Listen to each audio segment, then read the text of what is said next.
Hi dear students, வணக்கம். நான் உங்கள் பாலா சார்.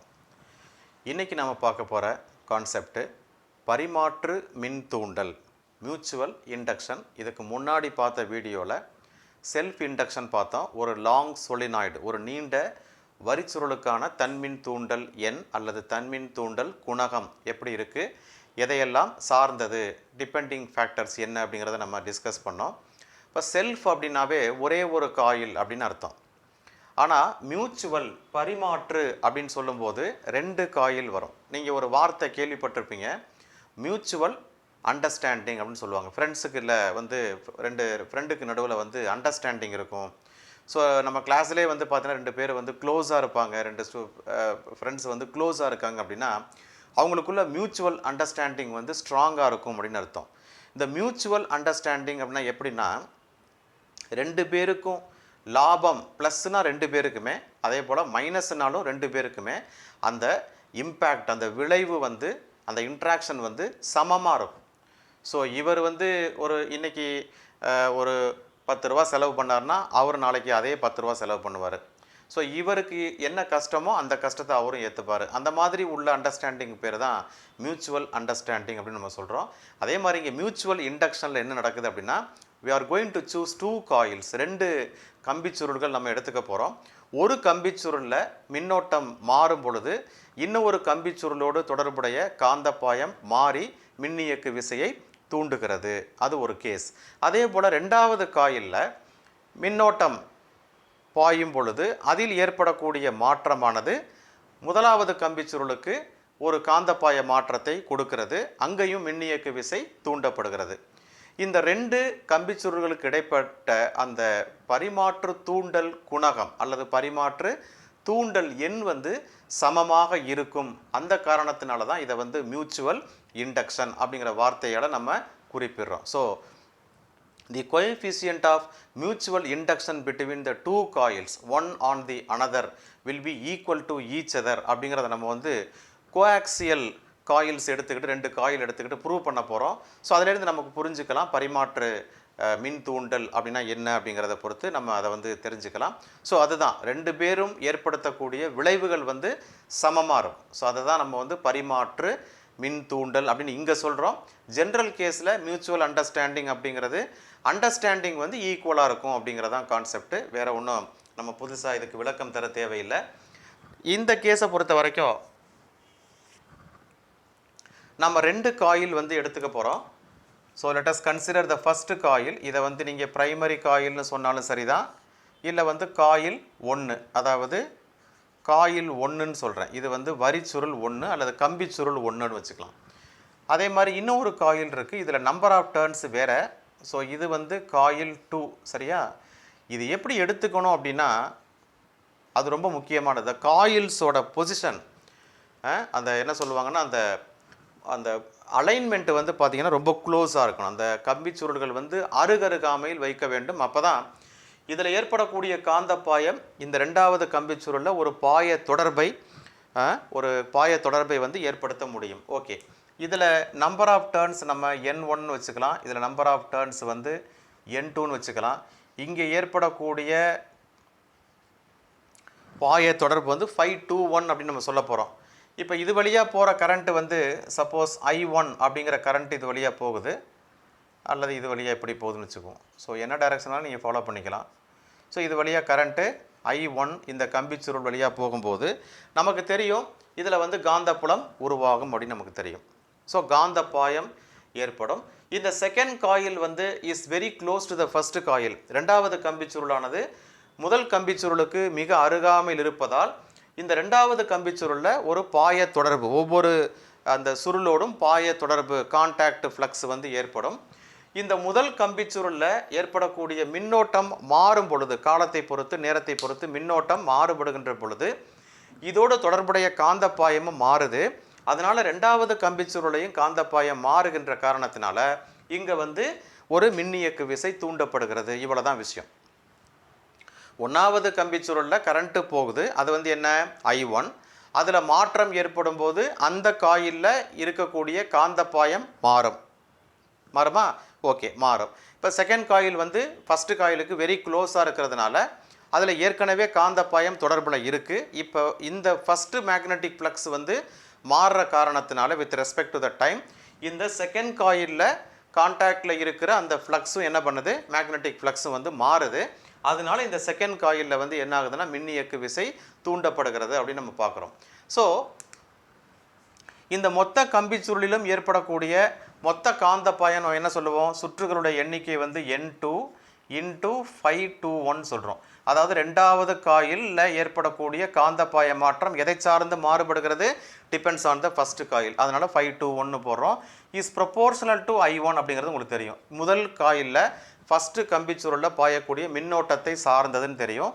தேர்ஃபோர் நம்ம என்ன எழுதலாம், N2 521 இஸ் ஈக்குவல் டு, இது எப்படி எழுதலாம், M21 அப்படின்னு எழுதுகிறோம். அங்கே எல்லுன்னு போட்டோம் இல்லையா, கோஎஃபிஷியன்ட் ஆஃப் செல்ஃப் இண்டக்டன்ஸுக்கு. இங்கே கோஎஃபிஷியன்ட் ஆஃப் மியூச்சுவல் இண்டக்டன்ஸ் வந்து M21. இது தகவு மாறிலி. அதாவது ரெண்டாவது கம்பிச்சுருளுடைய தன்மின் தூண்டல் எண் கிடையாது, பரிமாற்று மின் தூண்டல் எண் இது. ரெண்டாவது கம்பிச்சுருளுடைய பரிமாற்று மின் தூண்டல் எண் ஒன்றாவது கம்பிச்சுருளை சார்ந்தது. Coefficient of mutual inductance of the second coil with respect to the first coil. ரெண்டாவது கம்பிச்சுருளின், புரியுதா, ரெண்டாவது கம்பிச்சுருளின் பரிமாற்று மின் தூண்டல் எண் அல்லது மின் தூண்டல் குணகம், நீங்கள் வார்த்தை எப்படி வேணாலும் பயன்படுத்திக்கலாம். ஒன்றாவது சுருளை சார்ந்து இன்ட் என்ன போட்டுக்கலாம், I1 போட்டுக்கலாம். ஸோ அப்போ M21 வேல்யூ என்ன வரும்னா, M21 is equal to N2 521 divided by I1 அப்படின்னு நம்ம எழுதிக்கலாம். ஓகேவா? இப்போ நம்ம ஹவு டு டிஃபைன் M21, இதை எப்படி நம்ம வரையறை செய்கிறது, நம்ம ஏற்கனவே சொல்லிக்கிறோம். I1 வந்து 1 ஆம்பியராக நம்ம சூஸ் பண்ணோம்னா, முதல் கம்பிச்சுருள் வழியாக செல்லக்கூடிய மின்னோட்டம் 1 ஆம்பியராக இருந்தால் M21 இஸ் ஈக்குவல் டு என்னவாக இருக்கும்னா N2 521 ஆக இருக்கும். What is this quantity? இதுதான் வந்து என்னது, total magnetic flux associated with coil 2. அதாவது முதலாவது கம்பிச்சுருளில் ஓரலகு மின்னோட்டம் பாயும் பொழுது இரண்டாவது கம்பிச்சுருளோடு உள்ள பாய தொடர்பு, total magnetic flux associated with the coil 2 itself is the coefficient of mutual induction of the second coil. இரண்டாவது கம்பிச்சுருளுடைய பரிமாற்று மின் தூண்டல் எண் அல்லது பரிமாற்று மின் தூண்டல் குணகம் என்பது முதலாவது சுற்றில் அல்லது முதலாவது கம்பிச்சுருளில் 1 ஆம்பியர் மின்னோட்டம் அல்லது ஓரலகு மின்னோட்டம் பாயும் பொழுது இரண்டாவது கம்பிச்சுருளில் உள்ள மொத்த காந்தப்பாய தொடர்புக்கு சமமாகிறது அப்படிங்கிறத நம்ம பார்க்குறோம். இப்போ நம்ம ஏற்கனவே ஃபாரடேஸ் லாவை கம்பேர் பண்ணி பார்க்குறப்ப நமக்கு தெரியும், ரெண்டாவது சுருளில் தூண்டப்படுகின்ற மின்னியக்கு விசை ε2. இப்போ இதில் ஏற்பட்டுச்சுன்னா ε1ன்னு சொல்லுவோம், இதில் ஏற்படக்கூடியது ε2 என்ன சொல்லுவோம்னா மைனஸ் d/dt ஆஃப் என்ன சொல்லுவோம் N2 521 சொல்லுவோம். ஏன்னா d5b அப்படி நம்ம சொல்கிறோம். இப்போ ரெண்டாவது சுருளில் ஏற்படக்கூடிய பாய தொடர்பை நம்ம எடுத்துக்கிறோம். ஸோ இது என்ன வரும்னா N2 521 வேல்யூ என்னது, that is M21 I1. அப்போ என்ன கிடைக்கும்னா minus d/dt of M21 into I1. இதில் M21 கான்ஸ்டன்ட்டு, ஸோ M21 வெளியில் வச்சிடலாம். ஸோ dI1 டிவைடட் பை dtன்னு கிடைக்குது. Therefore the coefficient of mutual induction of the second coil with respect to the first coil will be equal to minus ε2 divided by dI1 by dtன்னு வந்துடுது. Am I right? So now also we can define the value of M21. இப்போ கூட நம்ம வந்து வேறு விதமாக நம்ம வந்து என்ன பண்ணலாம், இதை வந்து டிஃபைன் பண்ணலாம். இப்போ dI1 by dt என்ன அர்த்தம், நேரத்தை பொறுத்து முதலாவது கம்பிச்சுருளில் ஏற்படக்கூடிய மின்னோட்ட மாறுபாடுன்னு சொல்கிறோம். அதாவது முதலாவது கம்பிச்சுருளில் ஏற்படக்கூடிய மின்னோட்ட மாறுபாட்டு வீதம் சொல்கிறோம். தட் இஸ் ஈக்குவல் டு, இப்போ இதை நீங்கள் 1 ஆம்பியர் பர் செகண்டாக நீங்கள் யூஸ் பண்ணிங்கன்னா, அதாவது ஒரு வினாடிக்கு 1 ஆம்பியர் என்ற அளவில் மின்னோட்டம் மாறுபாடு அப்படி நம்ம ஏற்றுக்கிட்டோம் அப்படின்னு சொன்னால், அப்போ இது வந்து என்ன ஆகும்னு பாருங்கள். இந்த குவான்டிட்டி வந்து 1 ஆயிருச்சுன்னா நமக்கு வந்து M21 வேல்யூ என்ன ஆயிரும் சொல்லுங்கள் பார்க்கலாம். It is nothing but minus ε2 இருக்கும். So the coefficient of mutual induction of the second coil with respect to the first coil itself is the opposing EMF in the second coil. அவ்வளோதானப்பா. M21 என்ன கிடைக்குது, minus ε2 கிடைக்குது. So எப்போ அப்படின்னா when the rate of change of current வந்து இந்த primary coil R த first coil வந்து 1 ampere per second, அதாவது ஒரு வினாடிக்கு 1 ஆம்பியர் என்ற அளவில் மின்னோட்டம் முதலாவது கம்பிச்சுருளில் மாறுபடும் பொழுது, அதான் ரொம்ப முக்கியம். ஃபஸ்ட்டு காயிலில் மின்னோட்ட மாறுபாட்டு வீதம் 1 ஆம்பியர் பர் செகண்டாக இருந்தால் ரெண்டாவது கம்பிச்சுருளில் தூண்டப்படும் எதிர்மின் இயக்கு விசையினுடைய மதிப்பு அந்த ரெண்டாவது கம்பிச்சுருளுடைய பரிமாற்ற மின் தூண்டல் எண் அல்லது பரிமாற்ற மின் தூண்டல் குணகத்திற்கு சமம் அப்படிங்கிறதான் நம்ம கிடைக்கக்கூடியது. இதையும் வந்து நம்ம எப்படி மெஷர் பண்ணலாம், அங்கே எப்படி ஹென்ரியில் வந்து செல்ஃப் இண்டக்டன்ஸை மெஷர் பண்ணோமோ அதே மாதிரி இதையும் நம்ம செல்ஃப் இண்டக்டன்ஸில் மெஷர் பண்ணலாம். ஹென்ரி அப்படிங்கிறதான் இதோட யூனிட்டும். பட் என்ன அப்படின்னா ரெண்டாவது கம்பிச்சொல் முதலாவது கம்பிச்சொல் வித்தியாசப்படுத்தி சொல்லணும். அதில் அங்கே பிரச்சனையே இல்லை, ஒரே ஒரு காயில் தான். இங்கே 2 காயில் இருக்கிறது அந்த டிஃபரன்ஷியேட் பண்ணி சொல்ல வேண்டிய நம்ம கட்டாயத்தில் இருக்கிறோம். ஸோ என்ன அப்படின்னா முதலாவது கம்பிச்சுருளில் 1 ஆம்பியர் பர் செகண்ட் என்ற வீதத்தில் மின்னோட்டம் மாறுபடும் பொழுது ரெண்டாவது கம்பிச்சுருளில் தூண்டப்படும் மின்னியக்கு விசை, என்ன மின்னியக்கு விசை, எதிர் மின்னியக்கு விசையின் மதிப்பு 1 வோல்ட்டாக இருந்தால் அந்த பரிமாற்று மின் தூண்டல் எண், இரண்டாவது பரிமாற்று கம்பிச்சுருளுடைய பரிமாற்று மின் தூண்டல் எண் வந்து 1 ஹென்றி என வரையறுக்கப்படுகிறது. The coefficient of mutual inductance of the second coil is defined as 1 Henry, which when the rate of change of current in primary coil or first coil is 1 ampere per 1 second. If the opposing EMF induced in the second coil is minus 1 volt or simply 1 volt. தூண்டப்படும் எதிர்மின் இயக்கு விசை ரெண்டாவது கம்பிச்சுருளில் 1 வோல்ட்டாக இருக்கணும்.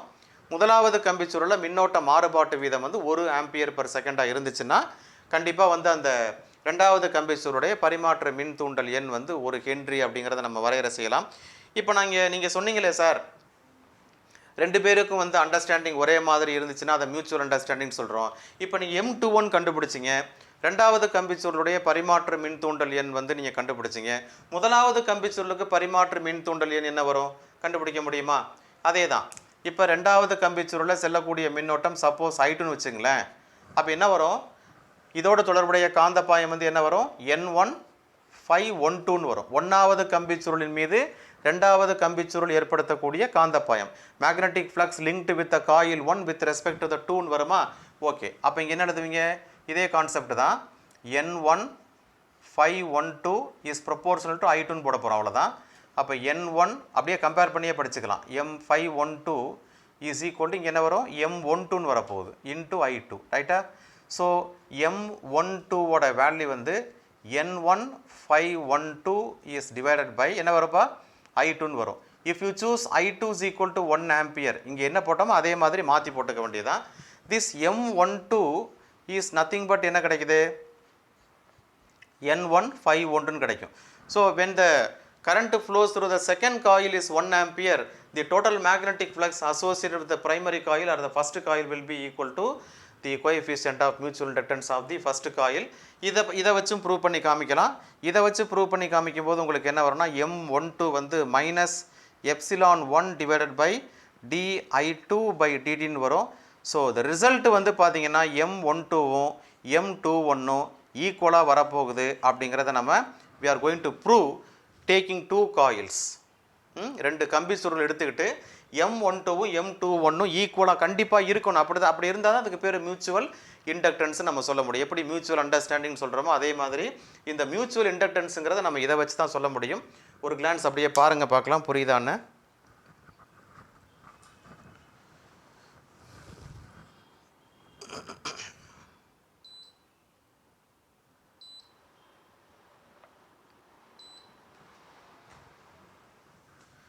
S it is. இப்போ கம்பேரிசனுக்காக நான் side by side எழுதியிருக்கிறேன். நீங்கள் ஃபஸ்ட் காயிலுக்கும் செகண்ட் காயிலுக்கும் நீங்கள் கம்பேர் பண்ணி பார்த்துக்கிறதுக்காக நான் எழுதியிருக்கிறேன். Now let's go to the second coil, second concept. இரு நீண்ட பொது அச்சு கொண்ட வரிச்சுருள்களுக்கு இடையே பரிமாற்ற மின் தூண்டல் எண் எப்படி இருக்குது அப்படின்னு பார்க்க போகிறோம்.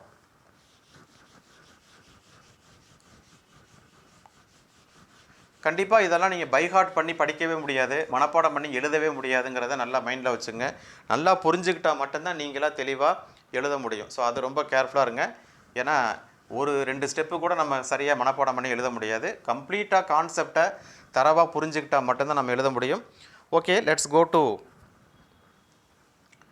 find out the coefficient of mutual inductance of the 2 coils with same axis. ஒரே அச்சு தான் ரெண்டுக்குமே, அது வந்து பொது அச்சுன்னு சொல்கிறோம், common axis.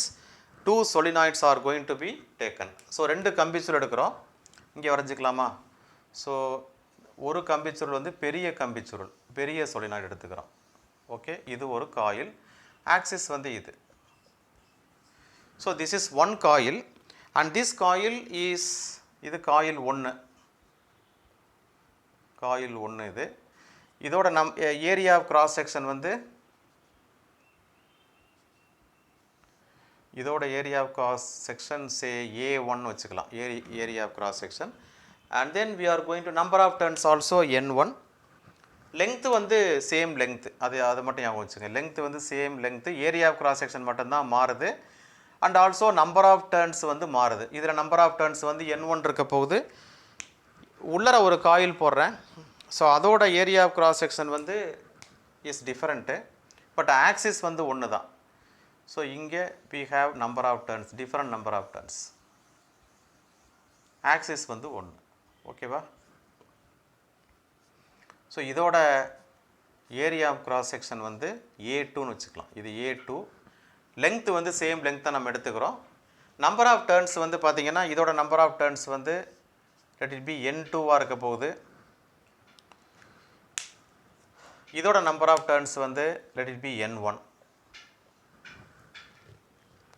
Okay, now description கொடுத்துருவீங்க டயக்ராமுக்கு. இப்போ நம்ம ஃபஸ்ட்டு என்ன பண்ண போகிறோம் அப்படின்னா, டயக்ராம் பார்க்கும்போதே நமக்கு what we are understanding here, this A1 area of cross section A1 வந்து இஸ் கிரேட்டர் தேன் A2 அப்படிங்கிறது நமக்கு வெரி கிளியராக புரியுது. எஸ், இப்போ அந்த நம்பர் டென்சிட்டிஸ் வந்து நமக்கு தெரியும். அதாவது காயில் டென்சிட்டின்னு சொல்கிறோம் இல்லையா, அதை number of turns per unit length, அதை நம்ம ஃபஸ்ட்டு எழுதிடலாம். இப்போ N1னா என்ன சொல்லுவோம்? N1ங்கிறது total number of turns divided by length, அதாவது ஓரலகு நீளத்தில் உள்ள சுற்றுகளின் எண்ணிக்கை. N1ல் நம்ம வந்து ஓரலகு நீளத்திற்கான சுற்றுகள் எண்ணிக்கை N1 வச்சுக்கிறோம். N2ங்கிறது capital N2 divided by L. So இதில் வந்து அதை வந்து சுற்று அடர்த்தி அப்படின்னு நம்ம சொல்கிறோம். சுற்று அடர்த்தி, அதாவது காயில் டென்சிட்டின்னு சொல்கிறாங்க. இதை வந்து காயில் டென்சிட்டி. எஸ், இப்போ நம்ம ஃபஸ்ட் எடுத்துக்கிறோம். வரிச்சுருள் 1, காயில் 1ங்கிறது மேலே உள்ள பெரிய காயில். பெரிய காயிலில் சப்போஸ் கரண்ட் எவ்வளோ போகுதுன்னா, இப்போ I1 ஆம்பியர் கரண்ட்டு போகுதுன்னு வச்சுங்களேன். இப்போ பெரிய காயிலில் போகிற கரண்ட்டு வந்து I1 இருந்துச்சுன்னா, இந்த காயிலோட ஆக்சிஸில் கிடைக்கக்கூடிய மேக்னெட்டிக் ஃபீல்டு, காந்தப்புலம் ஏற்கனவே படிச்சிருக்கோம். B1 equal to μ0 N1 I1. N1ங்கிறது number of turns of the bigger one, number of turns per unit length தான் வந்து N1. ஸோ இது வந்து ஈக்குவேஷன் நம்பர் 1ன்னு வச்சுக்கலாம். இது வந்து பெரிய காயில் ஏற்படுத்தக்கூடிய காந்தப்புலம் உள்ளுக்குள்ளே யூனிஃபார்மாக இருக்கும்.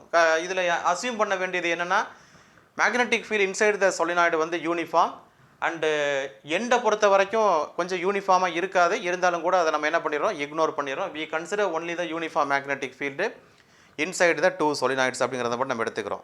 இப்போ since the second coil is inside the first coil, ஏன்னா பெருசு N1 சொல்கிறோம், சின்னது வந்து N2.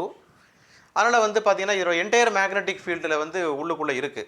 அதனால் magnetic flux associated with the second coil, அந்த ரெண்டாவது காயிலில் உள்ள ரெட்டில் போட்டிருக்கோம் இல்லையா, அந்த காயிலோட மேக்னெட்டிக் ஃப்ளக்ஸு, அதாவது Φ2 வித் ரெஸ்பெக்ட் டு த 1 அப்படி தான் எழுதுவோம். Φ2 1 எழுதுவோம். This value is written as integral over the area, curved area. Magnetic field வந்து P1 வெக்டர் டாட் dA வெக்டர்னு வந்துடும். தட் இஸ் ஈக்குவல் டு நமக்கு தெரியும் B1, அதோட ஏரியா வந்து என்னப்போ வருது, செகண்ட் காயிலோட ஏரியா வந்து A2 இல்லையா. தீட்டா வந்து ஒரே டைரக்ஷன் தான். ஸோ ஏரியா வெக்டரும் மேக்னெட்டிக் ஃபீல்டும் சேம் ஆக்சிஸில் இருக்கும். அதனால் தீட்டா 0 வரும். தீட்டா 0னா cos 0 1. ஆக்சுவலாக இது வந்து B1 A2 cos தீட்டான்னு வந்துடும். தீட்டா 0வாக இருக்கிறதுனால இது வந்து B1 A2ன்னு கிடைக்கும். So this is equal to B1 A2ன்னு வந்துடும். ஸோ B1 உடைய value μ0 N1 I1 into A2. This is for Φ2 1 for a single turn. இதில் வந்து the total magnetic flux associated with the second coil வந்து நமக்கு எப்படி வருதுன்னா N2 Φ2 வந்துடும். that is N2 Φ2 1 μ0 N1 I1 into A2. So this N2 is nothing but what? N2 is small n2 into L. அப்போ என்ன கிடைக்குன்னா small n2 into L into mu naught n1 I1 A2 ன்னு கிடைக்கும். That is equal to, இதை rearrange பண்ணி எழுதிக்கிறேன். mu naught first போடுறேன், then n1, then n2, then I1, then A2 and finally length L. Is it right? This is what your total magnetic flux associated with the second coil. Am I right? But this quantity you know very well. நம்ம ஏற்கனவே எழுதியிருக்கிறோம். And this will be equal to என்ன வரும்? Second coil mutual inductance with respect to the first coil into the current flows through the first coil. Am I right? That is equal to mu naught n1 n2 I1 A2 L. Am I right? Okay. So you can cancel this quantity. I1 cancel பண்ணிக்கலாம். Therefore the coefficient of the second coil with respect to the first coil is mu naught n1 n2 A2 into L. Is it clear? Please see the steps. So the magnetic flux associated with the second coil is N2521 and N2521 is equal to M21 I1. M21 is the coefficient of mutual inductance of the second coil with respect to the first coil, which I have written here. So M21 equal to mu naught N1 N2 A2 L. Yes. இது வந்து ஏர் medium தான் இருக்குது, உள்ளர வந்து வேறு எதுவும் core இல்லை. In case வந்து நம்ம கோர் ஏதாவது வச்சோம்னா மியூன்னு நம்ம எழுதிக்கலாம். ஸோ வேறு ஏதாவது ஒரு கோர் யூஸ் பண்ணோம் அப்படின்னா இது வந்து மியூ நாட்டு மியூ ஆர்னு வந்துடும், N1 N2 A2 L. So this is also depending on the shape of the dimension of the axis, I mean coil. ஏன்னா it depends on the number of turns, area of cross section, length, everything it depends. அதனால் வந்து காயிலுடைய அந்த வடிவத்தை சார்ந்தது அப்படிங்கிறத நம்ம சொல்லலாம். எப்படி நம்ம செல்ஃப் இண்டக்டன்ஸில் சொன்னோமோ அதே தான் இங்கேயும். Now we are going to prove, நம்ம வந்து M12வையும் M21ஐயும் நம்ம ஈக்குவல்னு காமிக்கணும். அப்போ தான் நம்ம பார்த்த அந்த பரிமாற்று மின் தூண்டல் மியூச்சுவல் அப்படிங்கிற வேர்டுக்கு பொருத்தமாக இருக்கும். ஸோ அதனால் அதை வந்து ப்ரூவ் பண்ணியே ஆகணும், வேறு வழி இல்லை. So now let us take the second coil first. இப்போ செகண்ட் காயிலில் எவ்வளோ கரண்ட்டு போக போகுது அப்படின்னா அதில் போகிற கரண்ட்டு வந்து I2ன்னு எடுத்துக்கலாம். அப்போ அங்கே செகண்ட் காயிலில் I2 போகிறதுனால அங்கே டெவலப் ஆகிற மேக்னெட்டிக் ஃபீல்டு ஆக்சிஸை பொறுத்த வரைக்கும் நமக்கு என்ன வரும்னா மியூ நாட் N2 I2ன்னு வரும். Am I right? Okay. Now this magnetic flux is outside the, நல்ல ஒரே ஒரு பாயிண்ட் ஞாபகம் வச்சுக்க தம்பி, ஒரே ஒரு பாயிண்ட். அதாவது என்னென்னா இந்த உள்ளே இருக்கிற காயில் வந்து சின்னது, அப்போ அந்த காயிலோட ஆக்சிஸில் கிடைக்கிற மேக்னெட்டிக் ஃபீல்டு தான் இது. ஆனால் கண்டிப்பாக வந்து மேக்னெட்டிக் ஃபீல்டு அவுட் சைடு த செகண்ட் காயில் வந்து ஜீரோன்னு நம்ம சொல்லிடுறோம். அதனால் வந்து இப்போ மேக்னெட்டிக் ஃப்ளக்ஸை associated with the second coil எங்கே இருக்குன்னா இந்த ஏரியா கிராஸ் செக்ஷனுக்குள்ளே மட்டும்தான் இந்த செகண்ட் காயிலோட மேக்னெட்டிக் ஃப்ளக்ஸ் வந்து இருக்க போகுது. இதை மட்டும் நீங்கள் தெளிவாக புரிஞ்சுக்கணும், அவ்வளோதான். நான் சொல்கிற புரியுதா? இதுக்குமே அப்படி தான், இதுக்கு வெளியில் இல்லை. ஆனால் நம்ம வந்து சின்ன காயில் உள்ளே இருக்கிறதுனால நமக்கு ஒன்றும் பிரச்சனை இல்லை. நம்ம அந்த A2 நம்ம எடுத்துக்கிட்டோம், அது ஒன்றும் பிரச்சனை இல்லை. ஆனால் இங்கே வந்து நம்ம வந்து A1ல் எவ்வளவு கான்டாக்ட் ஃப்ளக்ஸ் இருக்குது அப்படின்னு நம்ம பார்க்கும்போது இந்த A2 ப்ரொடியூஸ் பண்ணுற மேக்னெட்டிக் ஃப்ளக்ஸ் இதுக்குள்ளார தான் இருக்கும், இந்த காயிலுக்குள்ளார தான் இருக்குமே தவிர இந்த காயிலுக்கு வெளியில் இருக்காது. அதாவது there is no magnetic field. இந்த இடத்துல வந்து B2 வந்து இந்த இடத்துல இருக்குமா சார்னா இந்த இடத்துல B2 வந்து 0, இந்த இடத்துலையும் B2 வந்து 0. அப்போ B2 வந்து ஒன்லி ஹியர், இங்கே மட்டும்தான் இருக்க போகுது. அதனால் நம்ம என்ன சொல்கிறோம் அப்படின்னா இந்த contact flux for the coil 1 எந்த ஏரியாவில் சார் இருக்கும்னா A2வில் மட்டும்தான் இருக்கும். அவ்வளோதான் நீங்கள் புரிஞ்சுக்க வேண்டியது. அதில் நம்ம என்ன பண்ண போகிறோன்னா மேக்னெட்டிக் ஃப்ளக்ஸு ஆன், இப்போ எப்படி வந்து ரெண்டாவது காயிலில் ஒன்றாவது காயிலோட ரெண்டாவது காயில் மேலே ஒன்றாவது காயிலோட இம்பேக்ட் பார்த்தோம் இல்லையா, அதே மாதிரி இப்போ என்ன பண்ண போகிறோம், ஒன்றாவது காயிலில் கரண்ட்டு போகுது, அதோட இம்பேக்ட் ரெண்டாவது காயிலில் வருது. அப்போ magnetic flux on the first coil by the second coil 512ன்னு எழுத போகிறோம். That is equal to integral A. So இங்கே B2 vector dot DA vector and this will be equal to என்ன எழுத போகிறோம், இது கண்டிப்பாக இது B2 இது A2. இதை மட்டும் நீங்கள் நல்லா புரிஞ்சுக்கணும். Is it clear? எஸ். ஏன் A2 போகிறோம், என்ன சார் ஏன் A1 போட மாட்டேங்கிறீங்க அப்படின்னா, A1 போட முடியாது. ஏன்னா மேக்னெட்டிக் ஃப்ளக்ஸ் இது ஃபுல்லாக கிடையாது, கம்ப்ளீட்டாக கிடையாது, இதுக்குள்ளே மட்டும்தான் இருக்குது magnetic flux.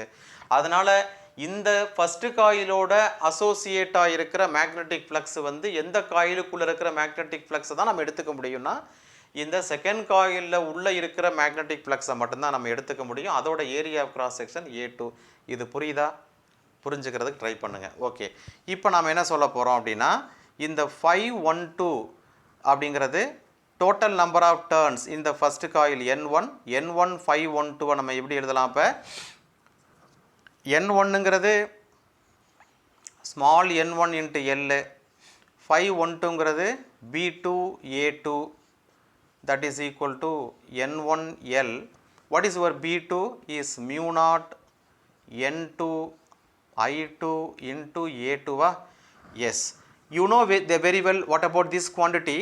This quantity is just M12, coefficient of the first coil, with coefficient of the first coil with respect to the second coil, into the current flows through the second coil, which will be equal to I2, that is equal to rearranging this mu naught N1 N2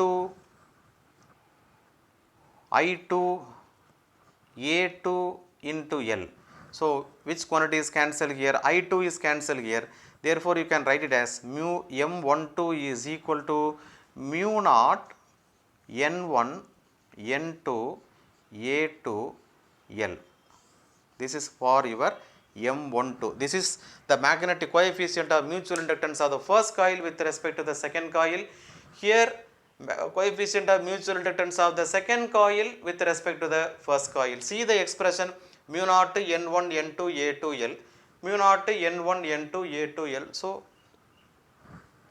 M12 is equal to M12 is equal to M21, hence proved. Therefore the coefficient of mutual inductance between the two coils will always be the same. அதனால தான் அதுக்கு பேர் coefficient of mutual induction நம்ம பேர் வச்சுருக்கோம்.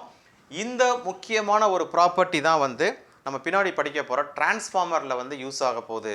அதோட பேசிக் principle electro magnetic induction அப்படின்னு சொன்னாலுமே கூட அங்கே எக்ஸ்க்ளூசிவாக ஒர்க் ஆக போகிற அந்த ப்ராப்பர்ட்டி என்ன அப்படின்னா இந்த coefficient of mutual induction, because we use their two coils. அதனால் இந்த காயிலோட coefficient of mutual induction contact ஃப்ளக்ஸும் அப்போ தான் என்ன அர்த்தம், யூனிட் கரண்ட்டுன்னு கன்சிடர் பண்ணிட்டீங்கன்னா இந்த காயிலில் வரக்கூடிய கான்டாக்ட் ஃப்ளக்ஸும் இந்த காயிலில் வரக்கூடிய கான்டாக்ட் ஃப்ளக்ஸும் சேம் தான். இந்த காயிலில் வரக்கூடிய கான்டாக்ட் ஃப்ளக்ஸ் எதனால் வருதுன்னா இந்த காயிலில் வரக்கூடிய கரண்ட்டு சேஞ்சினால் வரப்போகுது. இந்த காயிலில் இருக்கக்கூடிய கான்டாக்ட் ஃப்ளக்ஸ் பாய தொடர்பு வந்து இந்த காயிலில் இருக்கக்கூடிய மின்னோட்டம் பாயிறதுனால மாறுறதுனால வரப்போகுது. ஸோ ரெண்டும் ஈக்குவல் தான் அப்படிங்கிறத நம்ம ப்ரூவ் பண்ணியிருக்கிறோம். தொடர்ந்து பாருங்கள். கீப் வாட்சிங். தேங்க்யூ.